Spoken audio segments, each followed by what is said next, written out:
Dr. James Oxley. And so how these are related is that our vector none was minimally dependent, so we called it a circuit.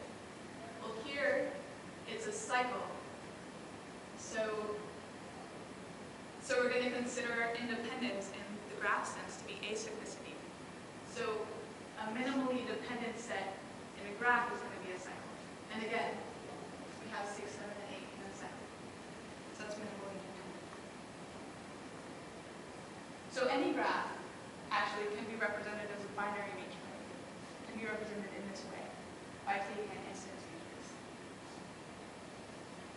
Okay, so that's binary matrix, and let's talk about how we get these other words in the title. Three connected and unavoidable. So first I'm going to talk to you about Ramsey properties in graphs. This is how this problem arose. So this is a theorem. This is not my theorem, but it is a very famous theorem that if we have a large, one-connected graph, that's somewhere in that graph, there's a minor that's either a star, which is a K1n, or a long path, which is a Pn. And so minor containment. If you have a graph, so you have a set of vertices and these edges, and you want a minor of that graph, you can delete edges, and you can squish edges down into one vertex. So you identify those two vertices, those two end vertices, and delete the edge. Okay, so that's with a connected graph. But I said three connected, so let's get up to that. Oh, and if you're considering matroids, you're not going to talk about one connected. The smallest you'll talk about is two connected. Okay, so here's our two connected results. If you have a large two connected graph, somewhere inside there you're going to get a minor that's either K2n, a large K2n, or a large cycle. And K2n is the bipartite complete graph, where you have one part that has two vertices and one part that has n vertices, and those are fully connected. That's a complete bipartite graph. And so there's a matroid result that is very similar.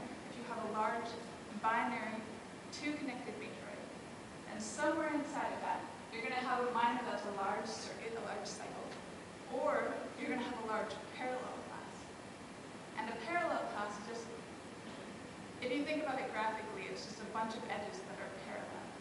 So if you took all of these edges, incident with A2, and you contracted them, you would contract all of these vertices all into one, and you'd have n parallel edges. And so you have an n-sized parallel class, which is actually very nice because it's the dual of this large circuit,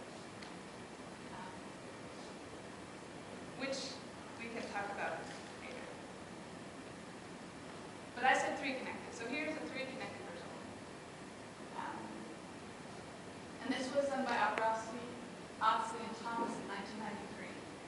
And that's if you have a large three connected graph. And somewhere inside of it, you're going to get a minor that's K3n, which is shown here, or a large wheel. So this is actually a structure that shows up a lot in matroids too. This wheel. Okay, so because if you have a large three connected graph, you have at least one of these. We call them unavoidable. So it kind of gives us some structure just based on how connected the graph is. So we have one of these unavoidable minors in our graph. So let's talk about the matroid results.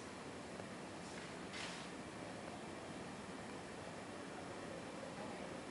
So 96 is the voodoo group, and this is the Louisiana State combinatorics group.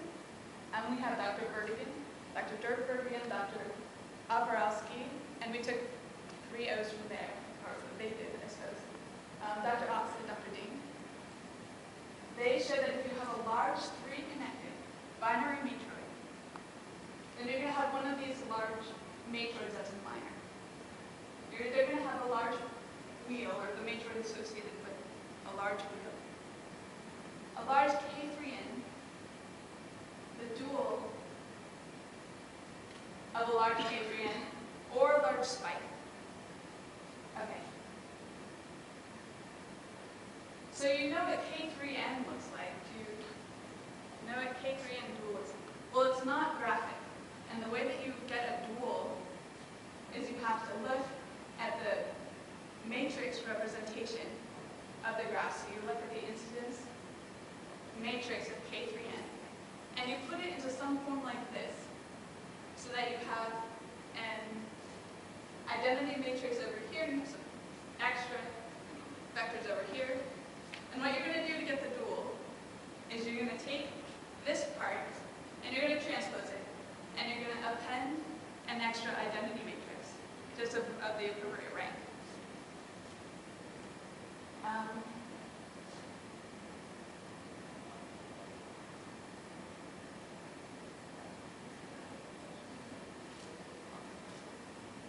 So that was the matrix result. But what happens if you want to preserve a particular element, which comes up a lot in combinatorics arguments, where you'll want to say, well, it's nice that we have this large structure, but I was really interested in this particular edge or this particular element. So that's the problem that we looked at.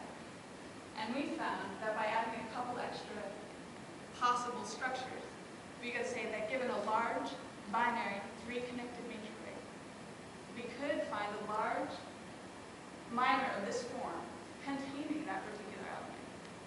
So that's kind of a homogeneity type result, or rounded if you're doing matrix. So the new matrix we have are the K111N, the dual. This little star means dual, don't know this. We're calling this K plus 3N, and the dual of that. We also have the wheel, we keep the wheel. And we keep our spire, which had that binary representation I showed you before. Okay, but let me tell you what these two new graphs are. Okay, so K111N is a 4-partite graph, where the parts are one vertex, and then n vertices. And they're fully connected. And K plus 3n. It's our K3n, but we add this extra element. I called it gamma here. It's actually a hyperedge, incident with all the vertices of B.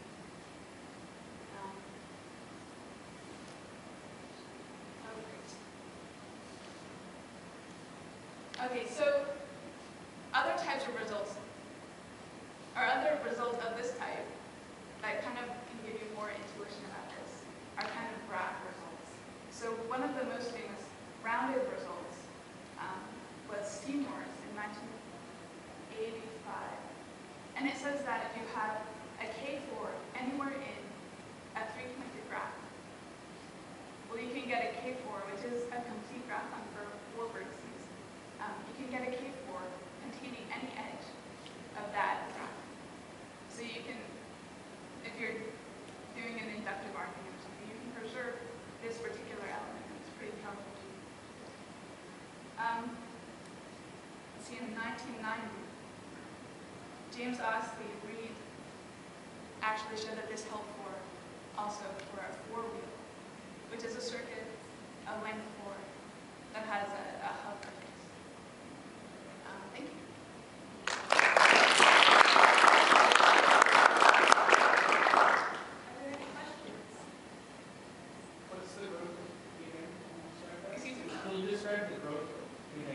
The growth?